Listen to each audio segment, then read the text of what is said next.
সারা বিশ্বের রিটেইলারদের কাছে বাংলাদেশের অনন্ত গ্রুপ ওয়ান স্টপ সলিউশন দিয়ে অত্যন্ত সুনামের সাথে ব্যবসা করছে। স্বনামধন্য ব্যবসায়ী হুমায়ুন জহিরের বড় ছেলে শরীফ জহির 2006 সালে যখন ব্যবসার হাল ধরেন, তখন অনন্ত গ্রুপ বেশ কঠিন সময়ের ভেতর দিয়ে যাচ্ছিল। প্রতিষ্ঠানের ব্যবস্থাপনা পরিচালক হিসেবে তার বলিষ্ঠ নেতৃত্বে পেশাদের একটি ব্যবস্থাপনা দল তৈরি করে অনন্ত গ্রুপকে নিয়ে আসেন শীর্ষস্থানীয় একটি প্রতিষ্ঠান হিসেবে। আরএমজি ছাড়াও ব্যাংক এবং আর্থিক প্রতিষ্ঠান, রিয়েল এস্টেট, ই কমার্স সহ বিভিন্ন ক্ষেত্রে তাদের ব্যবসা বিস্তৃত রয়েছে।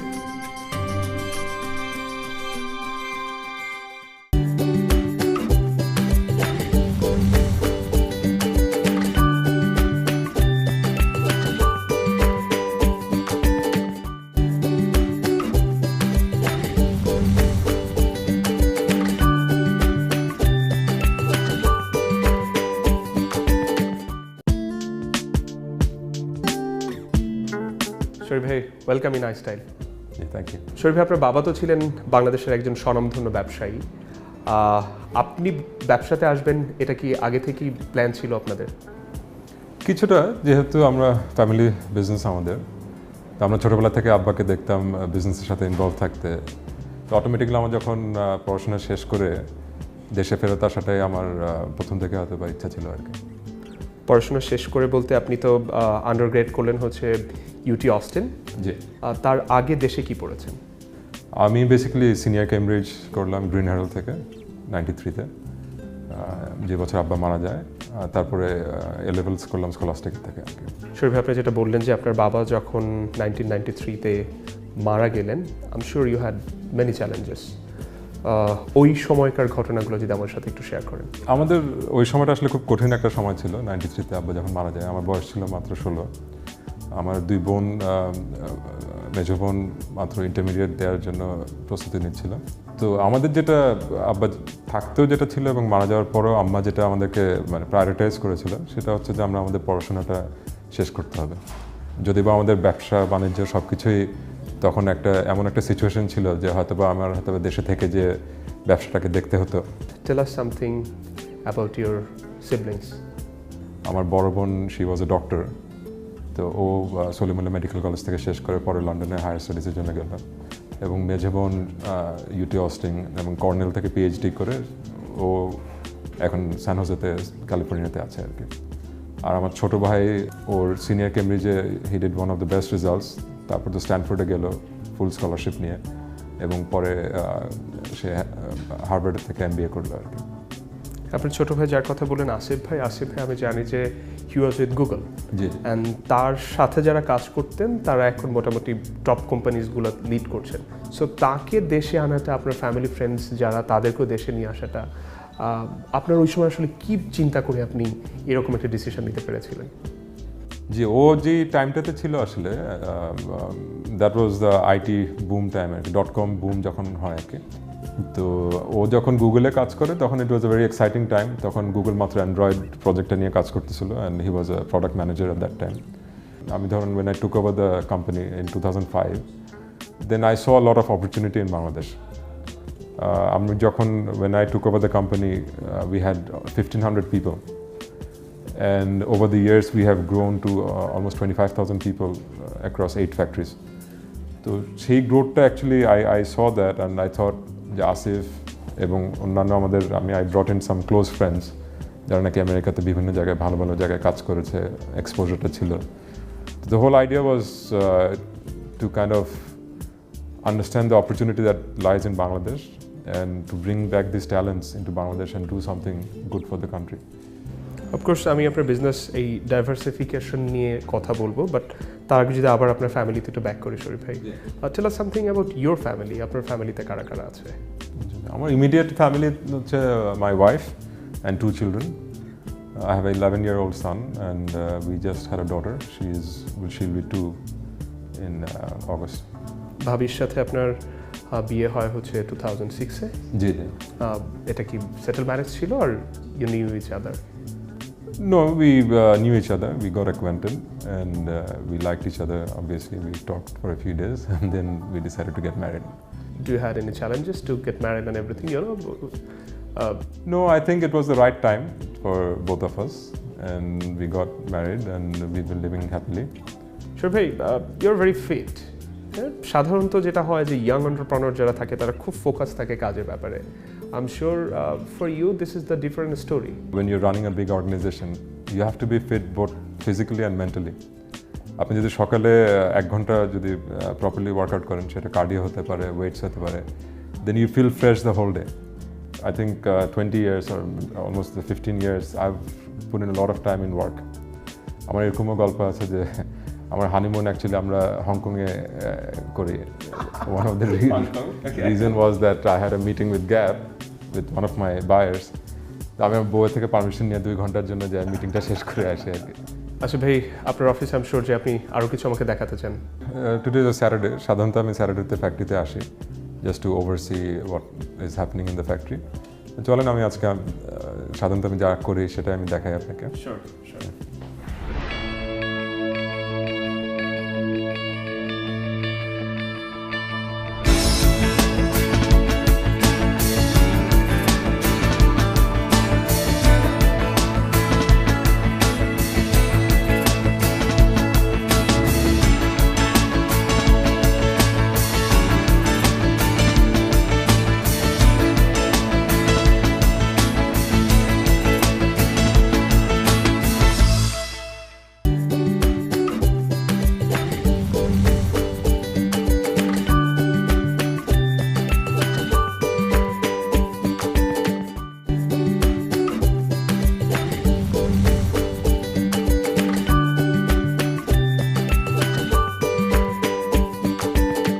I think as a person, I think he's very caring এবং উনি সবার ভালো জিনিসটাই দেখার চেষ্টা করে। So same thing as a little brother আমাকে গাইড করেছে ছোটোবেলা থেকেই, এবং I think he is a very patient individual. এবং definitely when you're dealing with so many people, আমাদের ইন্ডাস্ট্রিতে অনেক রকম মানুষের সাথে ডিল করতে হয়, তো হি হ্যাজ দ্যাট ভার্সেটাইলিটি যে কার সাথে কীভাবে ডিল করতে হবে। অ্যাকচুয়ালি আমাদের লাস্ট 10 বছর 15 বছর খুব বিজি টাইম গিয়েছে, এবং আই ক্যান সি যে he put in a lot of hours, lot of hard work. তো হোপফুলি এখন হয়তো he can go back to his passions and hobbies. So definitely I'll encourage him to do that.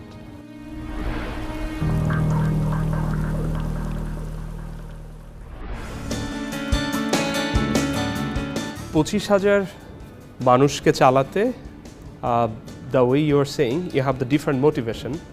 So what is leadership to you? How do you motivate them? একটা organisation create করতে হলে সেটার accountability, transparency, এই জিনিসগুলো তৈরি করা সবচেয়ে important. তো কিছু কিছু নিয়ম আছে, যেরকম আপনি ডিরেক্টলি আপনি যতই এফিশিয়েন্ট হন, আপনি কিন্তু হয়তোবা 12 জন থেকে 15 জনকে আপনি daily day to day monitor করতে পারেন।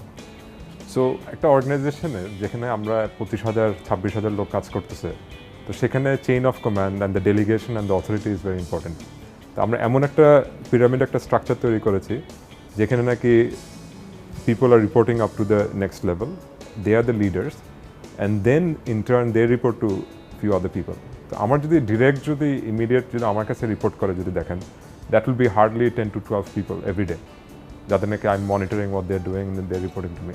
তো সেরকম তারা আবার আরও হয়তো বা 20 জনকে মনিটর করতেছে, and that goes on, and that is how we have built the organization. এখন যেটা আমরা 2018-এ দাঁড়িয়ে আছি, সো ডু ইউ থিঙ্ক যে বাংলাদেশে এখন আপনাদের যে ইনভেস্টমেন্টগুলো আছে, আপনারা যেভাবে গ্রো করছেন, ডু ইউ থিঙ্ক যে অনলি বাংলাদেশ মার্কেট থেকেই আপনি properly you can run the show? Globally যদি দেখেন যে দ্য ওয়ে দ্য গার্মেন্টস আর source, clothing industry is working, there is a dramatic shift. আজকে যেটা হচ্ছে সেটা হচ্ছে যে আমরা অ্যাজ এ ফ্যাক্টরি আমরা কিন্তু ডিরেক্টলি আমরা রিটেলারদের সাথে কাজ করছি, এবং রিটেলাররা দিনের পর দিন আমাদের উপর আরও ডিপেন্ডেন্ট হয়ে যাচ্ছে। যেরকম তারা বলছে যে আমাদেরকে ওয়্যার হাউস ম্যানেজ করতে, আমাদেরকে বিএমআই ইনভেন্টরি ম্যানেজ করতে বলতেছে, আমাদেরকে বলতেছে যে ডিজাইনার রিক্রুট করতে। বর্তমানে রিটেলের অলমোস্ট 20% আপনার এই বছরই 2018-তে অনলাইন চলে যাবে, and Amazon companies like Amazon is playing a big role. তো সুতরাং সেটা যখন হবে তখন কিন্তু আমরা অ্যাজ এ ম্যানুফ্যাকচারার দেখা যাবে যে we can even invest in our product.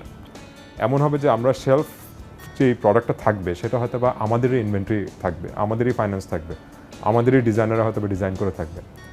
এগুলো যদি করতে হয় আমাদের যদি প্রাইভেট লেভেল ডিজাইনে ইনভেস্ট করতে হয়, তাহলে আমাদের ইন্টারন্যাশনাল এক্সপোজার লাগবে। এবং আমি এতটুকু বলতে পারি যে আমাদের government is really trying, central bank has that intention, এবং আশা করি আমরা আস্তে আস্তে সেটা করতে পারবো। শরীফ ভাই, অনন্ত গ্রুপ এখন বাংলাদেশে বিজনেস করছে, আমি ধরলাম আরও কয়েকটা দেশে আর মার্কেটে যখন তার প্রেজেন্সটা থাকবে, ফুটপ্রিন্টটা থাকবে, how Bangladesh will be benefited out of this? আমরা চেষ্টা করছি নতুন একটা দেশে ইনভেস্ট করার জন্য। কেন করতে চাচ্ছি? বিকজ সেই দেশের থেকে আমেরিকাতে ডিউটি ফ্রি আমরা অ্যাডভান্টেজ পাচ্ছি। এখন যখন আমরা ইনভেস্ট করব ওই দেশে এবং সেখানে যখন আমরা প্রফিট করব, সেই প্রফিটটা কিন্তু আমাদের দেশেই ফেরত আসবে। অ্যান্ড নট অনলি দ্যাট, আমরা যখন একটা ফ্যাক্টরি করতে যাব তখন কিন্তু আমাদের দেশের থেকে স্কিলড ম্যান পাওয়ার কিন্তু আমরা এখান থেকেও সেই নতুন দেশে নিয়ে যাব। অ্যান্ড আমাদের ইনভেস্টমেন্ট প্ল্যানে আছে যে আমরা অ্যাপ্লিকেশন সাবমিট করেছি যে আমরা 200 বাংলাদেশে আমরা নিয়ে যাব ইনিশিয়াল ফেজে। তো সুতরাং সেই বেনিফিটগুলো তো আলটিমেটলি তো দেশেই আসবে। আপনার এখানে যে স্যুটগুলো আছে বিভিন্ন, আর আপনি যেটা পরে আছেন, আপনি কি আপনার নিজের ব্র্যান্ড ইউজ করেন? I have completely stopped buying from the market actually. Sure. This has been designed by an Egyptian technician, and so we got the fit right. For his boss? Yeah, so once you get used to it, then even it doesn't matter if it's an Armani or Hugo Boss or whatever, nothing will fit you better than your own tailored product.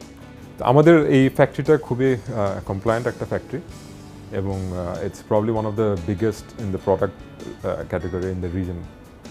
India, say, be it India or any other neighboring country, I think this is bigger than a lot of other factories in the world. চলেন আমরা দেখাই।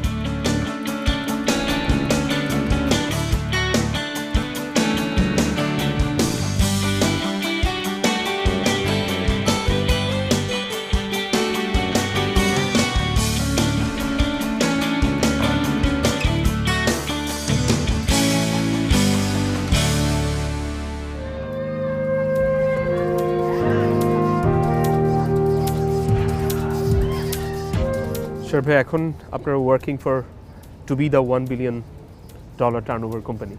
কোন জায়গায় আছেন, কত সাল নাগাদ ওখানে পৌঁছাবেন? প্রত্যেকটা company has to grow to keep up with the cost and to keep up with the challenges. The company has to grow. তো আমাদের অনন্ত গ্রুপের যে গ্রোথ টার্গেট, সেটা হচ্ছে the mission is to reach $1 billion within 2022। Ananta গ্রুপকে আমরা দেখেছি আরএমজির পাশাপাশি আপনারা অন্যান্য অনেকগুলো কনসার্নের সাথে ইউ আর ইনভলভড। এই বিজনেস ডাইভার্সিফিকেশনটা কেন দরকার?